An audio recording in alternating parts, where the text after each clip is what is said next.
Good morning, everyone. Welcome to the Early Edge. We are brought to you by BetMGM. Make it legendary. We've got a great show for you today, but let's see how we did last week, courtesy of the recap screen and Ben, who puts this together every single day for us. We go 6-5-1. A busy board for Danny Brasco, as it looks like he goes 3-2-1. Mikey B, another 2-0 day. I go 1-1, miss my round matchup, but we did hit the Hautong lean.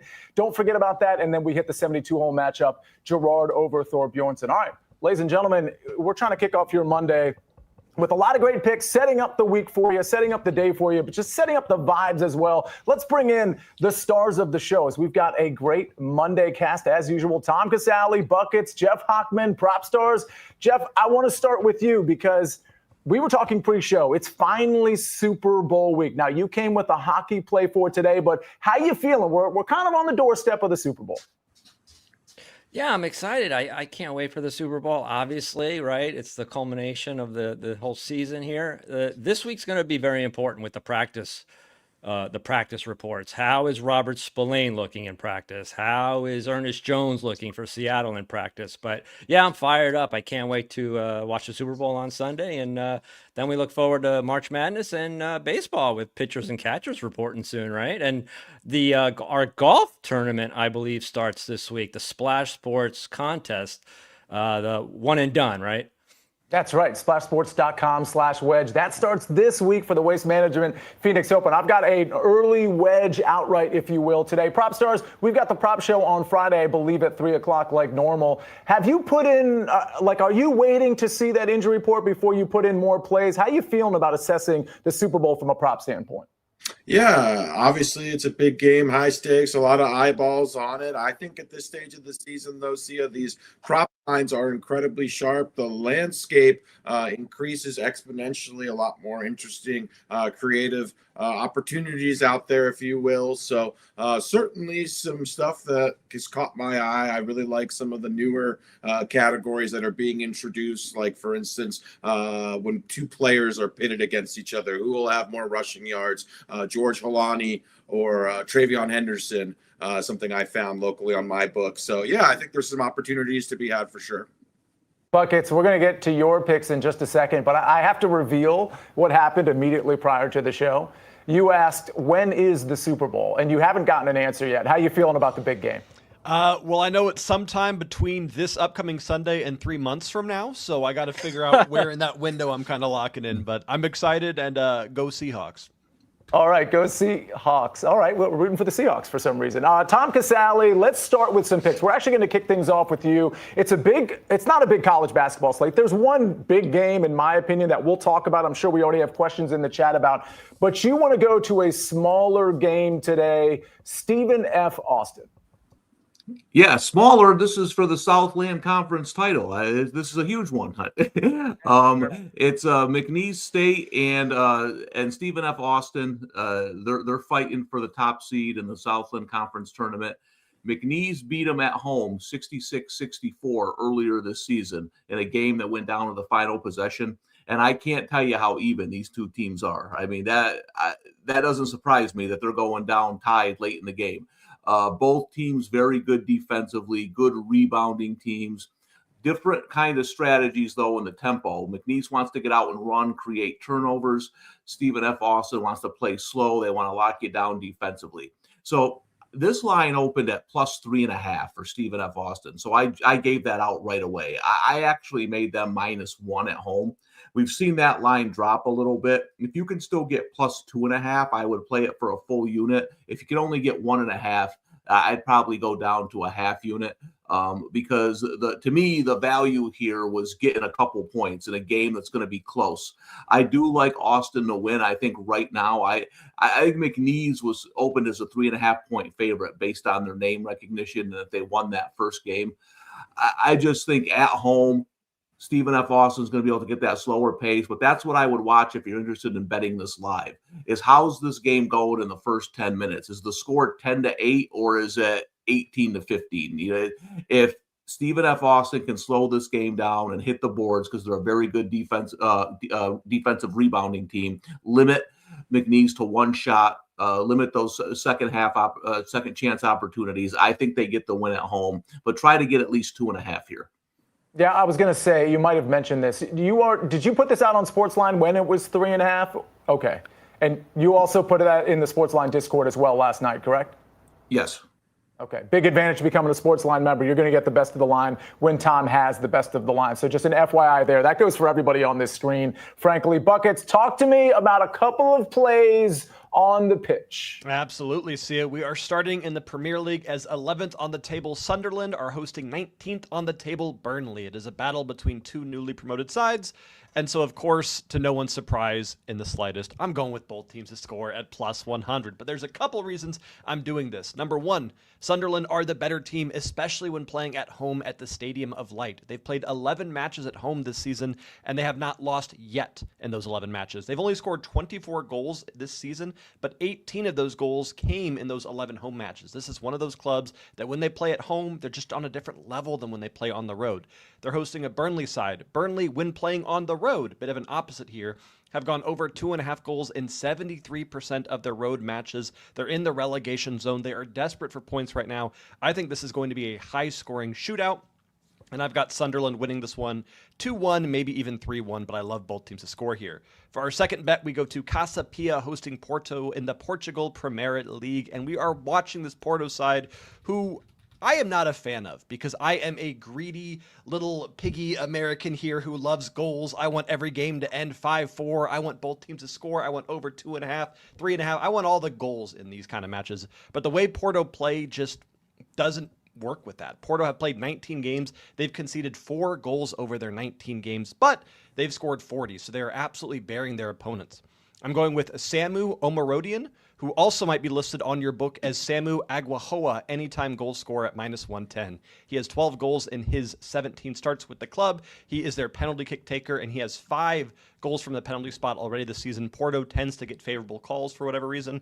I like Porto to win this game 3-0, and if they're going to score 3 goals, Samu's going to have one of them.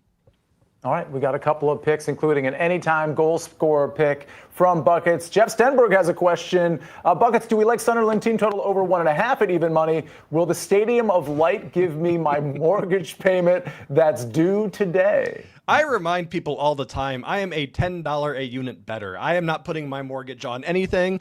But Jeff, if I was putting my mortgage on something, I would really like the Sunderland team total. I said I got them winning this one 2-1, 3-1, playing at the Stadium of Lights. It's hard not to back this team. Anybody who's a veteran of this early edge show knows that Jeff Stenberg's questions usually come with a dose of sarcasm, at least as it relates to the bet sizes. So everybody, please bet responsibly, as Buckets just recommended. I've got a recommendation for you. How about a BetMGM promo? If you haven't yet, sign up for BetMGM. And if you make bets for the big game on Sunday, you can get up to $1,500 back in bonus bets if your bets don't hit. That's $1,500 back in bonus bets if your bets don't hit, courtesy of BetMGM. How about some SportsLine picks? We got to transition to a little bit more basketball and Propstars. I know we've got some NBA questions already in the chat. Ryan Kalkbrenner over 5.5 points, minus 130. That one courtesy of Prop Bet Guy. And we've got a Super Bowl play from the very sharp Brady Cannon. This one's a little juicy, but he likes Drake May over a half an interception at minus 147. Frankly, I'm also going to be looking at Sam Darnold over a half an interception as well. I haven't put out any official props yet, but the official prop for today, Drake May over a half an interception, minus 147. All right, ladies and gentlemen, we got to get to NBA. Propstars, we've got a question in the chat relating to Saddiq Bey, and it just so happens you've got a play on Saddiq Bey. We're going to get to that right after this message from our partners. When you need your sports news all the time, we've got breaking news to bring to you. CBS Sports HQ gives you a snapshot of all the sports that matter to you. When you need your sports in a snap, find it on CBS Sports HQ, streaming free anywhere you are. We're back on the Early Edge, brought to you by BetMGM. I see Chris Kish in the chat, Liddy, Sean, Betty, Rick Funcannon, Big Cheesy, Farzad is in the chat. Thanks for being in here. Hit the like button. Make sure you join the One and Done Splash Sports contest. Even if you're not a big golf fan, that is a contest for you. Propstars, I've got a question for you. We've got a question from Will Likes. He says, Proppy, Saddiq Bey over 25.5 points, rebounds, and assists, minus 110. Well, I know you'll have an answer to that question, but your official play relates to an under with Saddiq Bey. Indeed, yeah. I like fading Sadiq Bey here. Under 17.5 points. Sadiq Bey has been playing fantastic basketball, which is why Will probably asked about his PRA line. But I look at Sadiq Bey and I think he's a significant candidate for a variety of reasons. Sadiq Bey shooting 50% from three over the last 6 games. He has scored 20 plus points, but he's red hot. And again, I don't think that this current production is sustainable, particularly in this Pelicans offense, where he's at best a third scoring option behind Trey Murphy and Zion Williamson, who are both high volume scorers. And if we look at Sadiq Bey, he's a career 35% shooter from three. Last season shot 31%. I don't think these current shooting splits are sustainable. Then you couple that, I think it's a difficult matchup as well against the Hornets, who play at a slow pace. The Hornets are playing great basketball as well, having won, I believe, 6 consecutive games. And there's also some blowout potential here as well. Anytime we're talking about the Pelicans, they are 6.5-point underdogs against Charlotte here. So a lot work against Sadiq Bey, in my opinion. I think this is an organic or natural spot to fade him, considering the line is 17.5, which is highly inflated, in my opinion. I love that you brought up Trey Murphy, by the way. I just love watching this guy play. I think he's just such an emerging star, and he's a little too far under the radar, maybe because he plays in New Orleans. Propstarz, real quick, because we have some NBA questions. Jeff, we've got a hockey question. Of course, you have your official play as well. But you mentioned the Hornets. How do you explain their turnaround? Because they're starting to win games that I think 2 months ago, a lot of people would think they're getting blown out in that one. Yeah, they're healthy. I think that's working in their favor. I would also argue the guys have been in the league for a while now. You have guys who are becoming veterans, learning how to play with each other, and they have a lot of talent. I mean, they've been drafting in the top 5 of the lottery for consecutive seasons, like 5 or 6 consecutive years. So they've accrued a lot of talent. I've been impressed with the development of some of the younger guys. Brandon Miller, extremely impressive. So, I just think they have a good roster balance. They're playing in a soft Eastern Conference as well. Brasco in the chat says, Proppy needs a shirt that says significant regression candidate. I would buy that in the EE merch shop. I mean, we got a lot of good ideas for an EE merch shop. Maybe something we'll try to develop. Farzad says, I would absolutely rock that shirt. Jeff Hochman, you're rocking a hockey play today. But before we get to your official play on Ottawa, spoiler alert, Ryan Finger says, do you like the Avs puck line at plus 120? Yeah, I do. Colorado is really good at home. I mean, they've been one of the best home teams over the last 20 years. It's really hard to fade that team. So, yeah, Detroit, one of the surprise teams in the Eastern Conference this year. In fact, my last pick on Detroit last week, we lost in a shootout, which I'm still a little bit pissed off about. But, yeah, in this spot, I do like Colorado on the puck line. I agree with that. All right, let's talk about Ottawa Senators not on the puck line. Yeah, not on the puck line. Thanks, Sia. Yeah. So both these teams, they're playing Pittsburgh, by the way. Both these teams are on winning streaks. Ottawa's won 3 straight, including a clean victory over the Colorado Avalanche. What do I mean by clean victory? It was in regulation, and they outshot Colorado. The Penguins have won 6 in a row, so they're streaking as well. But let's take a look at the teams that Pittsburgh has beaten during this streak. The Rangers, the Blackhawks, the Canucks, the Flames, the Kraken, and the Oilers. Only one of those teams has averaged more than 2.9 goals per game this season. I think everybody knows it's the Edmonton Oilers. You look at the Penguins. They have played the league's easiest schedule so far, 32nd in the entire NHL. Senators, they come in at 14th in strength of schedule. Ottawa, 3rd in shots against per game this year, 4th in shot differential, plus 195. There's only 6 teams in the entire NHL that average plus 100 shot differential this season. Ottawa is one of them. Penguins are 13th in shots against, which is not terrible, and they have a plus 97 shot differential, somewhat aided by that easy schedule. Senators have allowed the fewest high-danger shots on goal this season. They have a plus 19 high-danger shot differential. Penguins rank 19th in high-danger shots allowed. Their high-danger shot differential is a pedestrian plus 2. The Senators rank 2nd in puck possession. Pittsburgh checks in at 17th. Check this out. It's not a good matchup for the Penguins. Ottawa's 8-2 in the last 10 meetings. including earlier this season when Ottawa beat Pittsburgh 4-0. And that was when the Penguins had their best defenseman on the ice, Chris Letang. He's out indefinitely, so I really like the Ottawa Senators tonight. It's currently minus 106. I think that's a fantastic line. Anytime you say high danger shot differential, like I want to bet hockey for some reason. Buckets, go ahead. I got a question for you, Jeff. I got invited to watch a Blackhawks versus Blue Jackets game coming up here in Columbus. And just as someone who knows nothing about hockey, I'm looking at the Blue Jackets right now. It's wins, losses, and OTL. What's OTL? Those are overtime losses. Some standings break it up with overtime losses, and then they have shootout losses. But that final column is combined on most sites, overtime and shootout losses.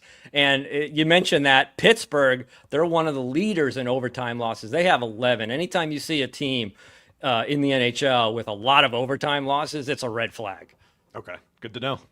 Buckets, Yeah, while have I fun.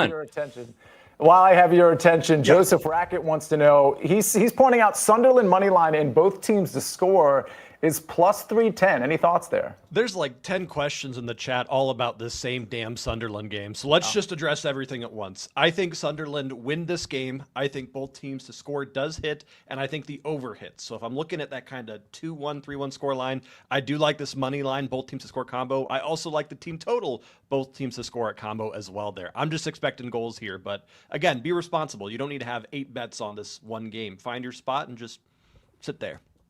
All right, that's 2 messages to bet responsibly. I absolutely love it. We've only been going 17, 18 minutes. So there's some NBA questions, Propstars, but I don't know, maybe I'm missing it in the chat. I don't know if anybody's asked Jeff and Tom Casale about this Texas Tech-Kansas game. I mean, I got to be honest with you, Tom, you know from doing the CBS Sports Network shows, I'm not fully dialed in like you or Jeff when it comes to college basketball, but I have been following this Texas Tech team quite a bit. I just think they're kind of dark horse, probably not the right word. I think this is a very good team. They're coming off that loss. Kansas coming off a series of wins, but certainly a big win last time out. I know Steve Folkerts wants to take the points with the Jayhawks.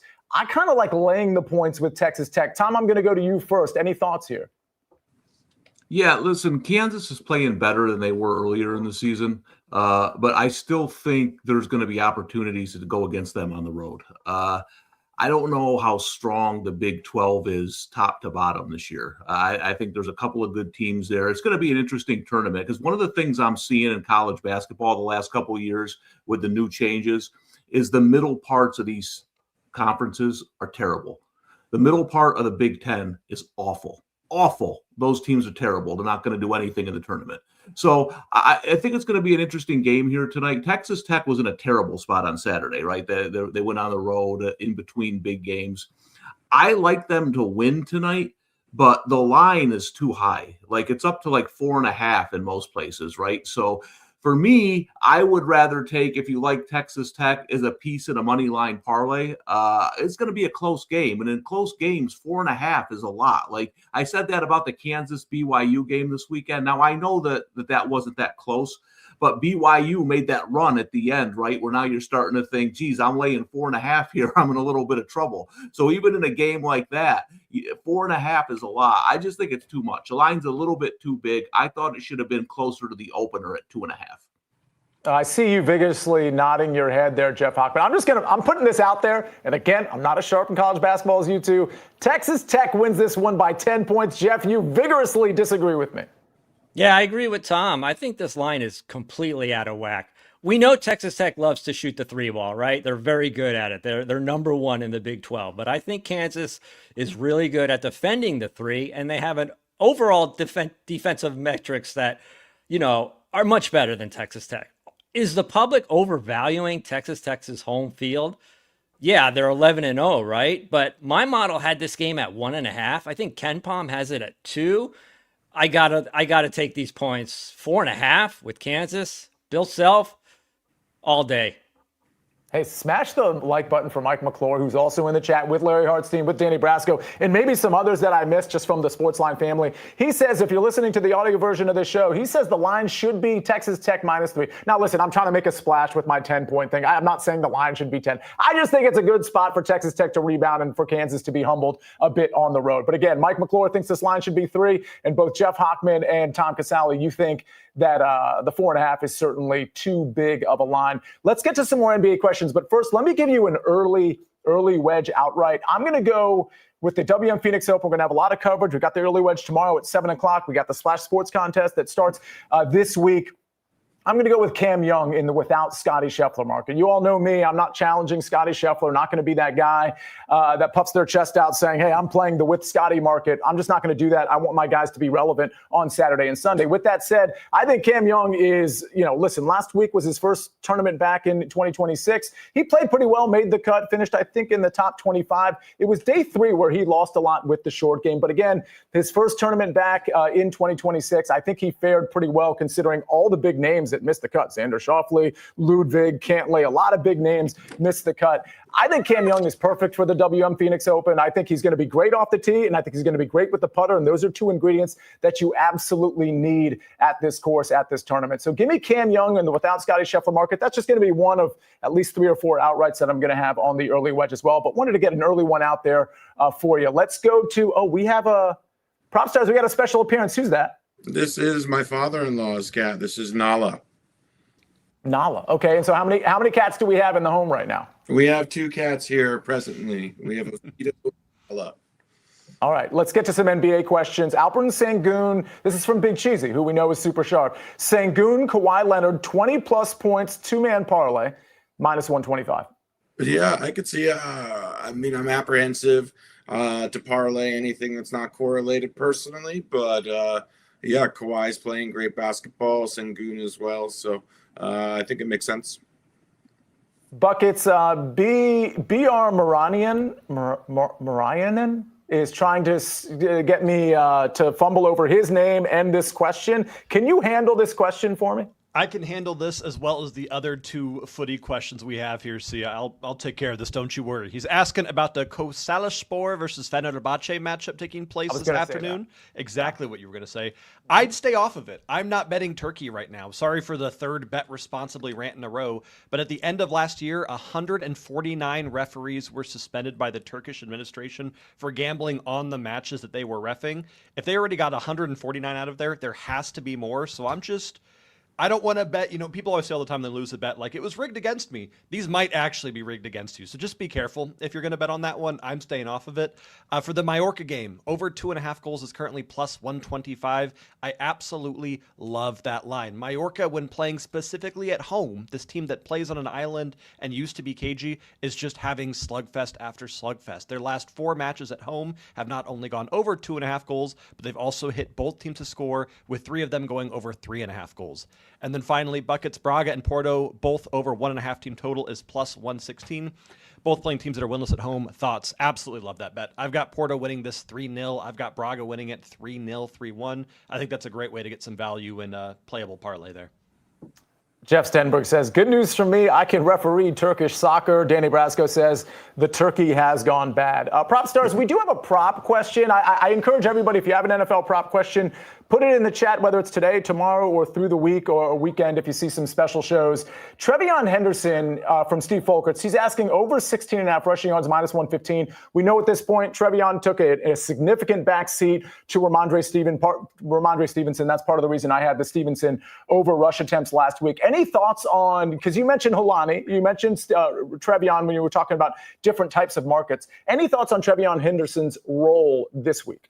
Yeah, it's a little speculative, obviously, considering his usage so far in the in the postseason. Also considering Ramondre's role, the gap is widened, something you and I have discussed at length on the prop show, Sia. But I think this is a matchup where Trevion Henderson could play a more significant role than we've seen so far in the playoffs. If we look at this Seattle defense, the teeth of the defense is up the middle. I really think Ramondre Stevenson is not suited to have success against this front seven of Seattle. I think the backs that have been successful have been guys that are a little more speedy around the edges. So I think we're going to see closer to maybe not a split in carries, but I think Trevion Henderson gets more work, certainly, than we saw in the AFC Championship game. So I like him to go over 16.5 rushing yards. Wouldn't shock me if he's in around a 65-35 as far as the rushing attempt distribution goes. So I like Trevion Henderson here. Yeah, it seemed a little unusual that he got so few rush attempts relative to the 25. Listen, I was all over the over, but I didn't necessarily think Ramondre was going to get 25. I thought he'd be in the 16, 17 area. So you would figure Trevion would get in there a little bit more. Go ahead, Tom. Yeah, and one of the thing about Henderson is he's a big play guy too. You know what I mean? Like for a Super Bowl prop, I don't think this is a bad bet, because even if he gets like around 4 or 5 carries, he can hit one for 12, 13, 14 yards on one carry. This to me is a little bit low, even with as Proppy mentioned, the split that we've been seeing recently. All right, before we get to the recap, so Jeff, go ahead, and then I've got the Texas Tech question for you and Tom. Jeff, go ahead. Yeah, I love that Henderson over 16.5. I mean, this is the Super Bowl. I think they've been saving him for this game. He is so explosive. I think he sails way over this. I'll be putting that one on SportsLine later today. Yeah, it's a good look from a lot of really sharp people that we have in the chat beyond the actual SportsLine members that are in there. Everybody's sharp. And Chris Diorio, he's one of those sharp people. We actually all met Chris Diorio at the Yankees game last summer. By the way, we are trying to get the wheels in motion for next summer's meetup and game and city and all of those things. So stay tuned for that. But Chris Diorio, Tom, wants to know, would you rather do Kansas plus 6.5 or Texas Tech minus 2.5? He's talking about boosts where he can get them down to either the 2.5 or up to the 6.5. It's a tough question. I'll take Texas Tech 2.5 only because I think they are going to win the game. But my guess is that the game ends up somewhere in that 2.5 to 6.5 area. I do think it's going to be a close game. One of the things, and I mentioned this last week somewhere on one of the shows. I think the odds makers are doing a better job this year than in recent years of setting lines for spots. You know what I mean? Like they know this is a spot for Texas Tech, and the line to me showed that early. And a spot is great, but it's only one part of the equation, right? It's not like the Kansas kids are going to walk into the gym and say, "Did you hear this is a terrible spot for us?" So I do think that it's going to fall into that 4, 5, 6 point range, to be honest. Jeff, your thoughts here if you had to choose one of these outcomes? I would take. Let's see. I'll take Kansas plus 6.5. Absolutely. All right, absolutely. We're taking Kansas. But I think they're going to cover the 4.5, actually.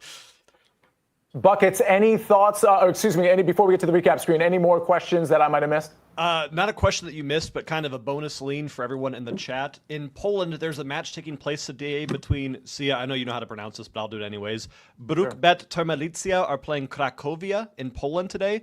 Both teams to score in the first half is plus 475. It's hit in Brukbet's last 2 matches, and their manager recently said, as they're dead last on the table, he said, "I don't care if we win or lose anymore. We just have to score goals." So this is a team that you're going to see some pretty wild matches, some over, some both teams to score. But that first half BTTS is just a fun little bonus lean.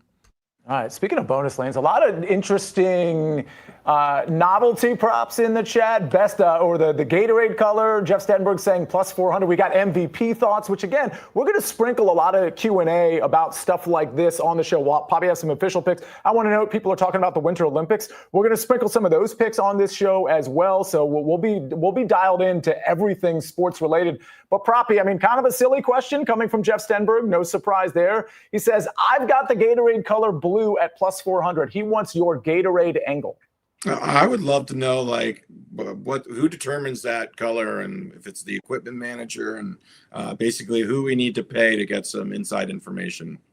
Tom, you're the guy that's come onto this show. Every few months, you kind of drop a nugget about some guy back in the day where gave you inside info. Do you have a Gatorade guy? I did know what color the Patriots Gatorade was going to be in the Super Bowl against the Giants. They didn't need to use it, unfortunately, thanks to the helmet catch when I was there. I will say this, though. When I ran content departments, by far and away, the two most read things Super Bowl week is the coin toss and the Gatorade color.